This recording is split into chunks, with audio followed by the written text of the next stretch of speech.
Coming up, the lights are on at football stadiums across the state tonight, honoring a legendary coach gone too soon. Dedicated to Eastern and Southern Kentucky, this is WYMT Mountain News at 11. Good evening, I'm Steve Hensley. Stadium lights are on across the Commonwealth tonight, including UK's Kroger Field, in honor of Coach Jim Matney. The legendary Johnson Central coach died after battling COVID. Coach Matney is one of 12 football coaches in Kentucky history to have 300 or more wins, and he won 2 state titles at Johnson Central. That's where the community gathered tonight to mourn and remember a mountain icon. WYMT's Jordan Mullins was there. A night of remembrance for one of Eastern Kentucky's football legends.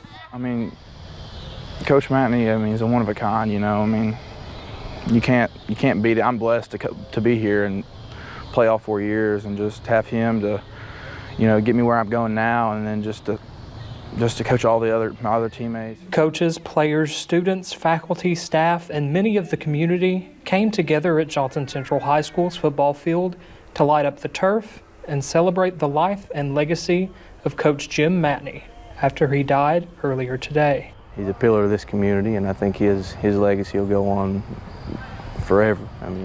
Remembering his success, we just got to come out Friday night and every other Friday night and win games for him, because that's what he would want us to do, you know, and that's the only thing we can do, and just try to get through this, you know. And celebrating the man behind the coach. We're just going to have to lean on each other, and that's something that we expressed there to the kids. We tried to stress it as much as we could. We're going to be here for them as much as we can possibly be, anytime, day or night. If they need somebody to talk to, we're going to be there for them. And I think as a staff and really as a community, we're all going to have to go into it with that same mindset. And relying on each other in an emotional time. In Johnson County, Jordan Mullins, WYMT Mountain News. Funeral arrangements for Coach Matney have not been announced. He was 62 years old. We heard from coaches across the mountains tonight, some with tears in their eyes, as they reflected on their years on and off the field with Coach Matney. WYMT's Courtney Lane Brewer continues our look back at Matney's legacy. On Friday night, the rivalries between mountain teams are electric. You can feel them in the air.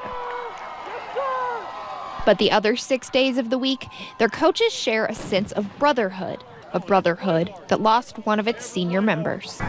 When you look at a good coach, and you look at how hard their kids play for them, and you could tell that those kids respect Jim and what he was able to do there.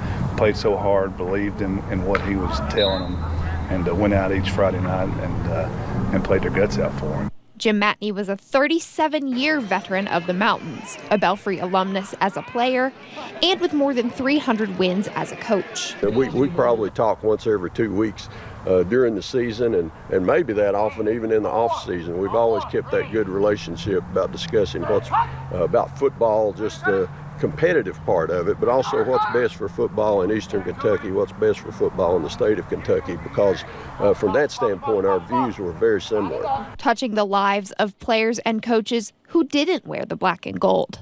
Man, Coach Matney was passionate, and he competed hard at everything he did, and he made other coaches better. Coach Matney brought the best out of other people, because you're going to get his best shot every Friday night. And defining the brotherhood that runs through these hills. The Red Hound family and our Red Hound Nation people prayed for Jim, so it's not easy. But you know, in the Bible it says in 2 Corinthians, to be absent from the body, to be in the presence of the Lord. And you know, that's what we got to live on. And one day I'll see Jim again. In Johnson County, Courtney Lane Brewer, WYMT Mountain Sports. And of course, we will update you with funeral arrangements when they are made, and you can see more of our coverage on WYMT.com.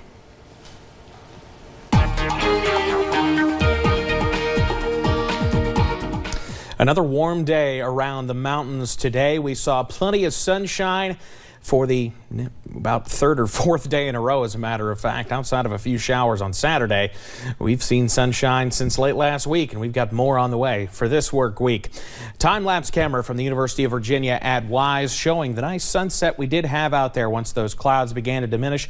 A couple of high clouds gave us a pretty nice look there once we got the sun to set as well. We were warm this afternoon, got up into the low 80s in many spots. 81 was a popular number around the mountains today. Right now, most of us, at least in the southern portions of the area, have cooled off into those low 60s, even some upper 50s. Still near 70, though, in the northern parts of the area. Places like Jackson and Prestonsburg still hanging on to those upper 60s. Satellite and radar, we've gotten most of our clouds to diminish as we've gone through the evening hours. We'll continue to see clouds decrease with some of that patchy fog late, lows overnight into the low 60s and upper 50s. We've got more sunshine on the way for the rest of the work week, and I'll have the details on that coming up in a little bit. Steve? All right, Evan, thank you. Built Kentucky tough. Ford is investing almost $6 billion in the Commonwealth.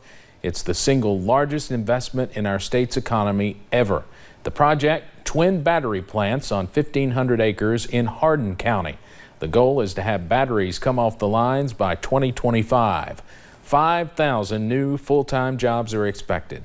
As Chad Hedrick explains, state leaders and people who do not even live near the site are excited about the future and what it can bring to Kentucky. This represents the largest manufacturing investment in the history of our company. It's a development bringing a sense of promise to all of Kentucky. Transformation for the Commonwealth, making us a global leader in the electric vehicle market and opening up doors to so many companies around the world. It's a big deal for the Hardin County community, but also the state. Nancy Roque lives in Frankfort, 90 minutes from the Glendale site, but she is ecstatic. Team Kentucky. We are a whole state of Kentucky fans, and it's good for our whole entire state and the surrounding state. Nancy stopped by Tuesday's announcement at the Capitol to celebrate growth she says Kentucky needs. Her son works for Ford in Louisville, and she proudly calls her family a Ford family. We had a 78, a 92, a 2013, a 2015, and two 15s. Nancy says she's excited for the green aspect of this new way of manufacturing, putting Kentucky on the map. Thank you. I mean, just thank you for Kentucky. Thank you for everyone in Kentucky. Thank you from the bottom of my heart for my family and everybody's. We are all in this together, and like Andy says, we'll get through this together, and it couldn't have come at a better time. A time of growth and making Kentucky known for a different kind of horsepower. In Frankfort, Chad Hedrick, WKYT. Ford says they looked at locations across the country. Serious conversations to finalize the plan here in Kentucky have been ongoing for several months. A TikTok challenge may have led to a mess at a Pulaski County food bank.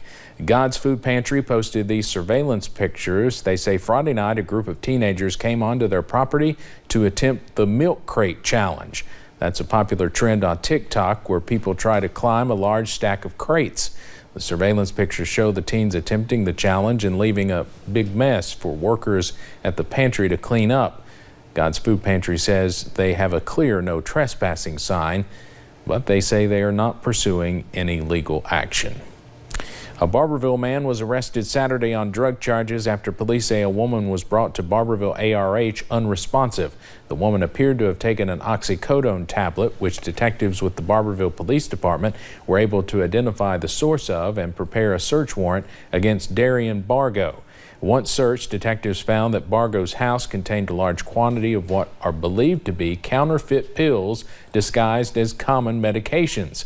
Detectives were also able to take more than $15,000 in suspected drug proceeds. Police were also able to identify the overdose victim, but her name is not being released.